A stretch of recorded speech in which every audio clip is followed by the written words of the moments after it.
September 2025. Jadi di jam 11 malam diduga pelaku Z dan E itu memasuki restoran kami dan memesan 14 produk makanan dan minuman. Tak lama berselang, kedua individu melakukan tindakan intimidatif dengan menerobos masuk ke area dapur yang merupakan area terbatas pelanggan. Terbatas itu berarti dilarang ya, gitu.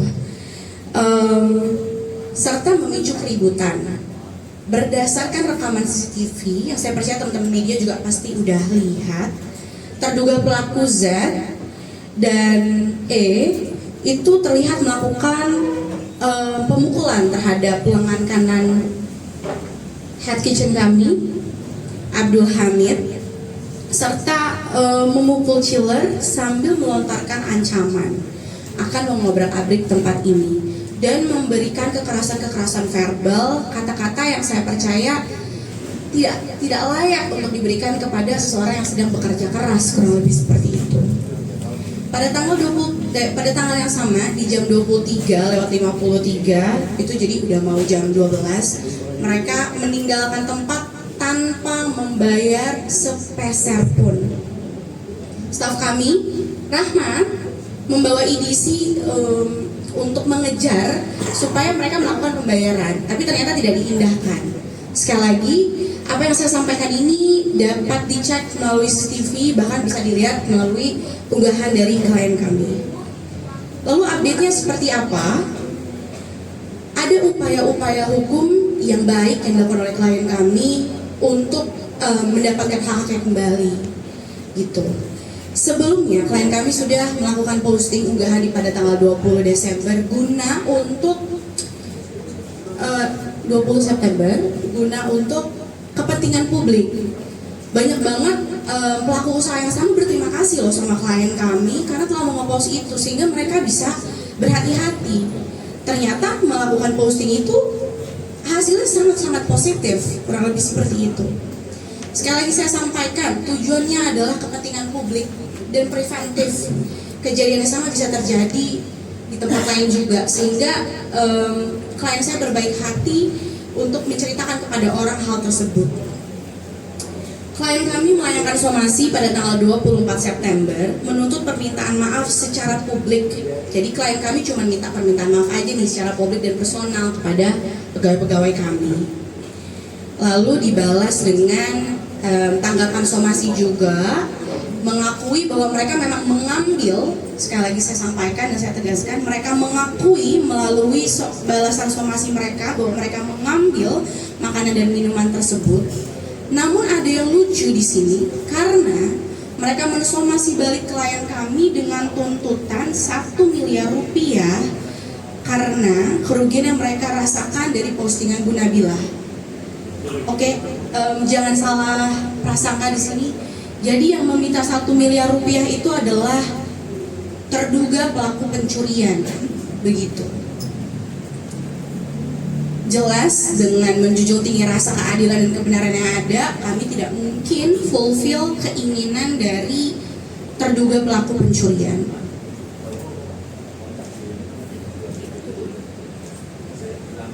Lalu Bu Nabilah melaporkan di Polsek Mampang Perapatan dan dibalas juga oleh pelaku pencurian tersebut. Bu Nabilah dilaporkan atas pencemaran nama baik dan menyerang kehormatan serta melakukan fitnah melalui media elektronik, gitu.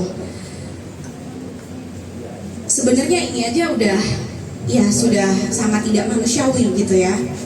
Lalu kita sudah melakukan mediasi 2 kali di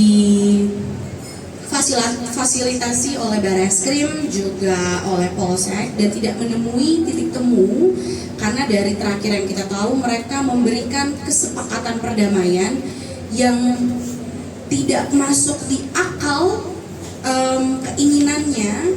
Sudah saya cantumkan juga di dalam press release apa yang mereka inginkan. Selain 1 miliar rupiah, klien kami diminta untuk minta maaf ke seluruh publik, ke keluarga, bahkan diminta mengakui bahwa klien saya telah menyerang kehormatan dari Bapak Z dan Ibu E telah melakukan fitnah dan menyuruh klien kami melakukan hal-hal yang sebenarnya sudah kita ketahui kebenarannya melalui CCTV. Lalu penyelidikan berjalan di kedua tempat, penyidikan juga berjalan. Pada tanggal 24 Februari berdasarkan gelar perkara dari Polsek Mampang Perapatan yang saya rasa sangat kooperatif dan juga saat melihat sesuatu secara objektif, kami telah memberikan saksi sampai 6 CCTV, lalu kopian somasi juga. Bapak Zendi diresmikan dan ditetapkan sebagai tersangka pada tanggal 24 Februari 2026. Namun yang janggal di sini, di tanggal yang sama klien saya masih diperiksa untuk keterangan tambahan di Barreskrim. Ternyata gelar perkara terjadi pada tanggal 26 Februari dan klien saya dikirimkan surat penetapan tersangka hari Sabtu tanggal 28 Februari 2026. Hal ini janggal karena sangat cepat. Kita tahu bahwa proses approval untuk penetapan tersangka itu tidak semudah itu. Teman-teman media juga pasti tahu dari banyaknya perkara yang ada. Ini merupakan anomali hukum.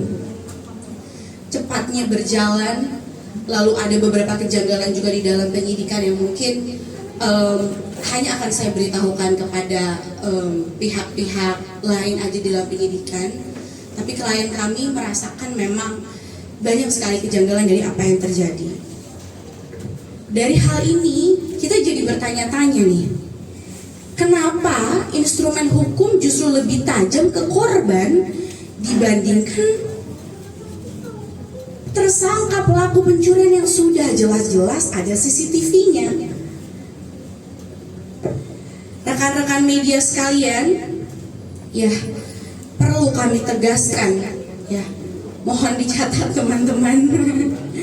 Pasal-pasal pencemaran nama baik, penuduhan maupun fitnah terhadap klien kami sama sekali tidak memenuhi unsur pidana. Tidak ada niat jahat dari klien kami untuk menyerang kehormatan. Beliau aja tidak tahu ketika posting itu siapa yang dia posting. Yang ada cuman keberanian pengusaha kecil doang yang lagi membela diri bahwa usahanya sedang sial karena ada orang yang jahat sama pegawainya dan juga mengambil makanannya tanpa membayar. Klien kami mengunggah rekaman CCTV tersebut bukan tanpa alasan ya teman-teman. Itu adalah fakta kebenaran yang diungkap sekali lagi demi untuk kepentingan publik agar pelaku usaha lain tidak mengalami hal yang serupa. Saya tanya, siapa lagi yang harus membela usaha kecil ini jika bukan pemiliknya sendiri sebenarnya? Gitu. Ini sangat melukai rasa keadilan ketika kita melihat fakta ini bahwa pelaku Z dan S sudah mengakui loh mengambil makanan dan minuman, tapi mereka tetap minta 1 miliar gitu. Kami melakukan press conference ini untuk teman-teman melihat perkara ini secara utuh. Apa sih sebenarnya yang terjadi? Siapa sih sebenarnya korbannya? Janganlah playing victims gitu. Klien kami dari awal sudah mau damai dan mediasi, tapi permintaan 1 miliar tersebut kan menjadi perbuatan tidak mendasar, seperti ingin mencari kesempatan dari apa yang terjadi gitu loh. Korban kok dimintain 1 miliar oleh pelaku Z dan E. Jika warga negara dibungkam dan dijadikan tersangka untuk mengungkap kebenaran, lalu ini bukan negara demokrasi namanya. Saya kuasa hukum, saya percayalah maksudnya pemerintah, Bapak Prabowo sangat mendukung adanya UMKM sehingga mau dan mampu membantu klien kami agar tidak terus dikriminalisasi. Saya mau update juga kenapa saya lama hari ini datang. Karena saya baru saja melayangkan surat pengaduan masyarakat dan permohonan gelar perkara khusus ke Biro Wasidik Barreskrim Polri. Nah, saya harap dapat dikawal sampai klien kami mendapatkan keadilan serta memang ada penghentian penyidikan atas dasar unsur pidananya tidak terpenuhi. Kami juga mau mengapresiasi semalam kami sampai jam 12 di Paminal untuk mereka merespons dengan cepat dan aktif mengundang kami sampai jam 12 malam untuk mendengarkan kesaksian saya selaku kuasa hukum terkait proses pemeriksaan ini. Namun memang tetap harus kita kawal karena keadaannya juga tidak mudah untuk klien kami. Kurang lebih seperti itu. Yang perlu saya sampaikan sebagai seorang kuasa hukum dari Bu Nabila adalah kami akan terus dan tidak akan pernah berhenti mereservasi seluruh hak-haknya dari Bu Nabila. Kami akan melakukan semua upaya untuk Bu Nabila dan juga terlapor Pak Kevin sampai penyidikan dihentikan dengan dasar tidak adanya pidana yang terjadi. Bu Nabila itu adalah sandaran rezeki dari berbagai macam pegawainya. Sampai keadilan ditegakkan, reformasi Polri saya percaya masih akan mampu menghadapi ini. Kita pasti bisa mengawal keadilan ini. Kurang lebih seperti itu. Mungkin ada sedikit sepatah dua patah kata dari klien kami.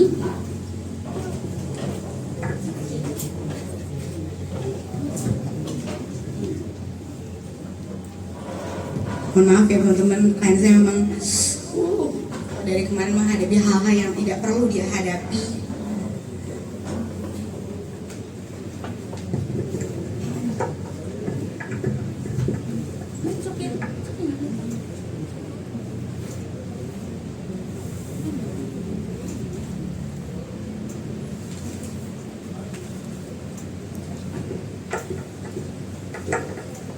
Assalamualaikum warahmatullahi wabarakatuh. Mungkin saya belum bisa ngomong banyak tanpa membaca karena saya takut salah bicara. Saya akan menyampaikan beberapa poin. Untuk Bapak Z dan Ibu E, saya ingin bertanya langsung, di mana hati nurani kalian? Kalian datang ke tempat saya, mengambil 14 produk makanan dan minuman kami tanpa membayar sepeser pun. Tidak hanya itu, kalian menghina karyawan-karyawan saya, masuk ke area dapur saya, membentak dan mencaci maki karyawan saya yang sedang bekerja mencari nafkah. Saya tidak pernah melakukan itu kepada mereka. Dan orang lain seenaknya masuk, mengambil modal saya dan menghina karyawan-karyawan saya. Poin nomor 2, tega sekali kalian justru melaporkan saya balik. Untuk apa? Kalian sendiri sudah mengakui bahwa kalian mengambil makanan itu. Namun sekarang kalian menuntut saya 1 miliar rupiah sampai 5 bulan lamanya. Saya ini hanya rakyat, pelaku usaha kecil yang sedang berjuang menghidupi banyak orang di belakang saya. Uang 1 miliar itu sangat tidak masuk akal dibandingkan dengan makanan yang kalian ambil.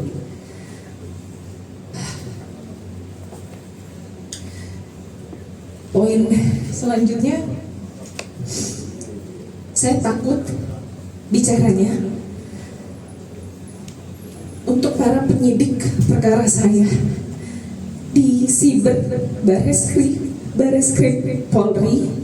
Saya tahu proses ini berjalan dengan sangat cepat dan terasa janggal. Rekaman CCTV itu ada dan CCTV itu tidak pernah berbohong.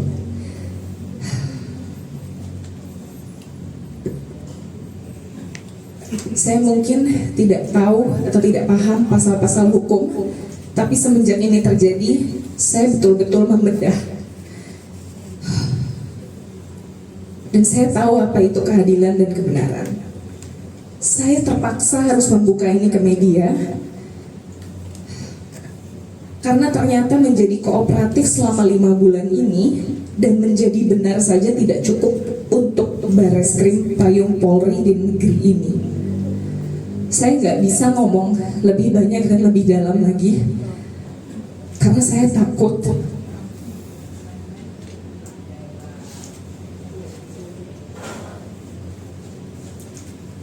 Saya ingin berterima kasih kepada Pak Presiden Prabowo, dan saya juga ingin berterima kasih kepada Pak Habibur Rahman, Ketua Komisi 3. Terima kasih banyak. Dan tolong lihat saya stres,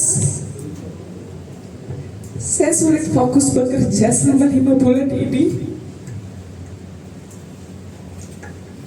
Tiba-tiba saya dijadikan tersangka hanya karena menyuarakan fakta demi diri saya sendiri dan keamanan publik.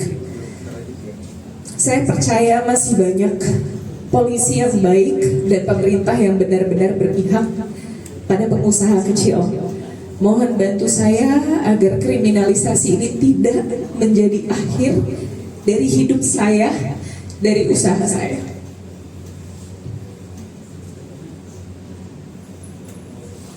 Dan untuk anak-anak saya, maafin saya kalau belum selesai, bikin kalian capek juga bolak-balik.